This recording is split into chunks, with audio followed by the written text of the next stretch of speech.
Margaret Thatcher's death has had somewhat unexpected consequences. One of them is the revival of a song from the 1939 Judy Garland film, The Wizard of Oz. The song is Ding Dong, the Witch is Dead. Jean Whalen has been looking at what is becoming quite a little controversy. Jean, who is buying this song? What's this all about? So some anti-Thatcher protesters after her death set up some Facebook and Twitter campaign groups calling on people to buy this single from iTunes and Amazon, and they're trying to push it up into the #1 spot on the pop charts so that it'll be widely listened to and played on this BBC pop chart show. So the big thing at the moment is whether or not it'll become #1. That's right. Yeah. Can it be driven that high? I mean, but who is buying it? I mean, is it young people? Is it old people? I don't know. It's just anyone who belongs to the Facebook or Twitter groups. And one can only assume that if it's a young group, I mean, these are people who weren't even around when Thatcher was Prime Minister. It's true. I was looking at one of the Facebook groups.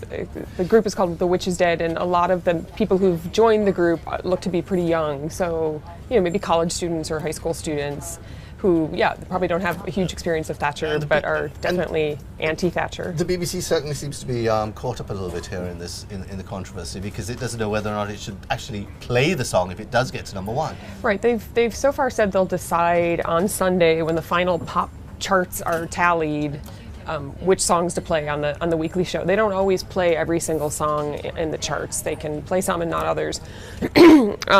And I, asked them a bit about what do you think about the politics here, and they wouldn't really comment on that. So I guess we'll see on Sunday. Well, it is. I mean, talking about the politics, it illustrates, I guess, the high emotions that Mrs. Thatcher can still actually stir up in the country. Oh yeah, we've seen a lot of that in the past few days since her death. I mean, just the street protests, the street parties that happened the evening after her death, people celebrating and singing the song, and posters and champagne. It wasn't huge amounts of people. It was a couple hundred here and there, but still enough to actually grab headlines. But even in the House of Commons, look at this. The former actress Glenda Jackson getting completely vitriolic about the former Prime Minister.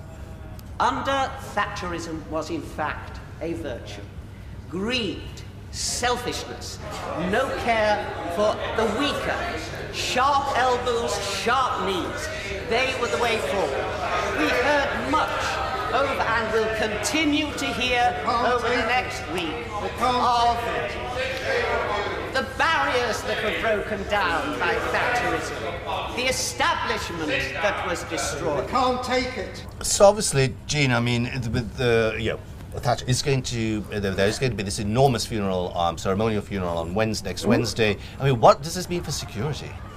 They are, of course, having security. I think they've called the whole Operation True Blue. They won't divulge a lot of what they're going to be doing, obviously, for security reasons. But I think probably police are expecting some level of protest. And there's been a protest rally planned for Saturday at Trafalgar Square. So I think there will be definitely some activity happening in the week to come. Jean, thank you very much. You're welcome.